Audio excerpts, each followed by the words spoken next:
Oi, gente, gravando mais um vídeo aqui curtinho para falar com vocês, para dividir uma outra leitura. E essa é falando um pouco sobre o trabalho que a gente precisa ter, né? É fácil olhar para o outro e só olhar a conquista e falar assim: ah, mas para fulano foi fácil porque ele tinha dinheiro, porque ele tinha tal condição, porque ele tinha família não sei como. E é claro que existem algumas pessoas com coisas, né, que vão facilitar e outras com menos ou outras sem nenhuma, mas isso não anula o fato de qualquer pessoa precisar trabalhar por aquilo que ela deseja ter. E esse texto que eu vou ler agora, vou ler um pedacinho, ele fala muito sobre os apóstolos, né, e quem teve ali do lado de Jesus. Porque existe muito esse pensamento do tipo, ah, mas eles estavam do lado de Jesus, então era tudo mais fácil para eles.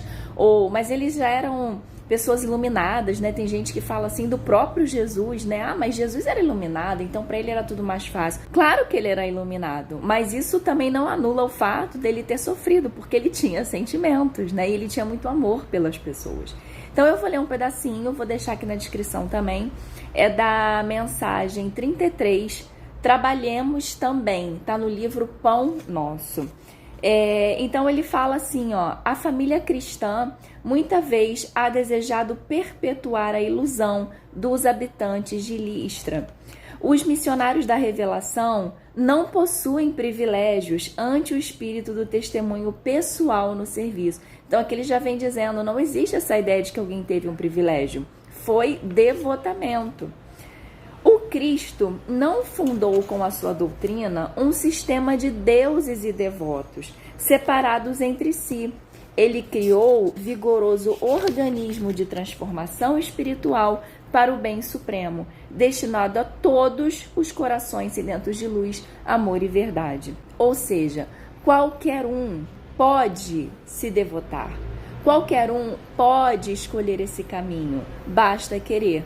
Porque o que Jesus veio trazer foi o ensinamento, foi criar uma instituição de amor. Ele não veio dando prerrogativas para um e para outro, tornando mais fácil o caminho de um e de outro.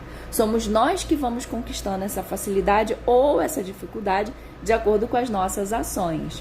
E aí ele dá alguns exemplos, olha, no Evangelho vemos Madalena arrastando dolorosos enganos, Paulo perseguindo ideais salvadores, Pedro negando o divino amigo, Marcos em luta com as próprias hesitações.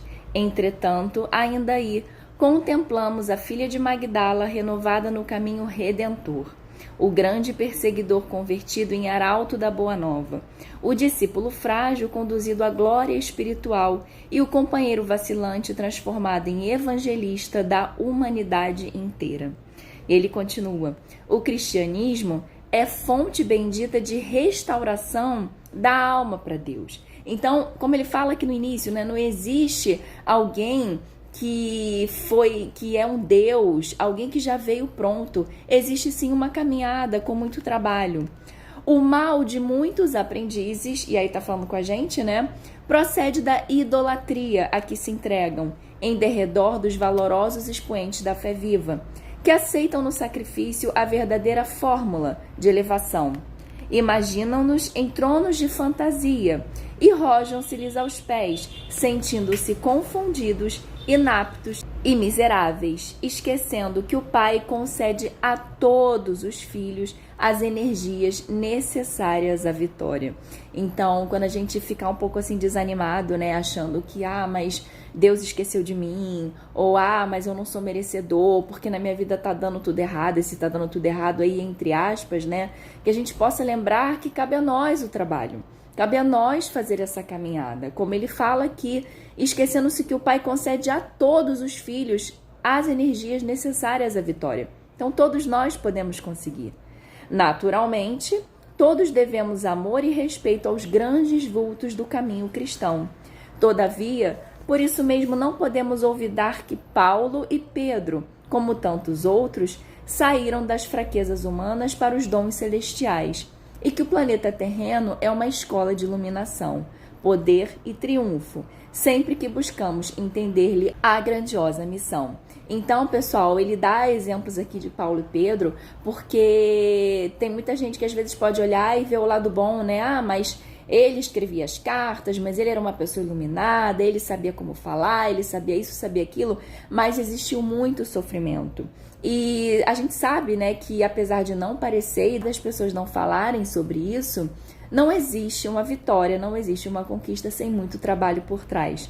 E isso vale para as coisas materiais que a gente deseja conquistar e também vale para a nossa evolução moral, né, e espiritual. Vai ter sacrifício sim, vai ter dor, vai ter sofrimento, mas no final vai valer a pena. Então eu espero que essa mensagem tenha feito sentido para você, tenha te ajudado em algum momento aí que você está passando de dificuldade ou de sofrimento, né, por achar que as suas batalhas estão sendo em vão, porque o fulaninho já conseguiu tal coisa, o fulaninho é melhor do que você. Cada um está traçando o seu caminho, né? Cada um na sua jornada, cada um com as suas dificuldades. Todo mundo tem dificuldade sim, apesar de não parecer. E fica aqui essa mensagem, né? Para que a gente possa perceber que todos aqueles que estavam ao lado de Jesus e que de repente por isso poderiam ter algum tipo de prerrogativa, não tinham a não ser a sua própria força de vontade, a sua vontade de trabalhar e de servir. Tá bom, pessoal? Então eu espero que você possa ficar em paz. Espero que essa mensagem possa ter te ajudado e a gente se encontra nos próximos vídeos. Até lá!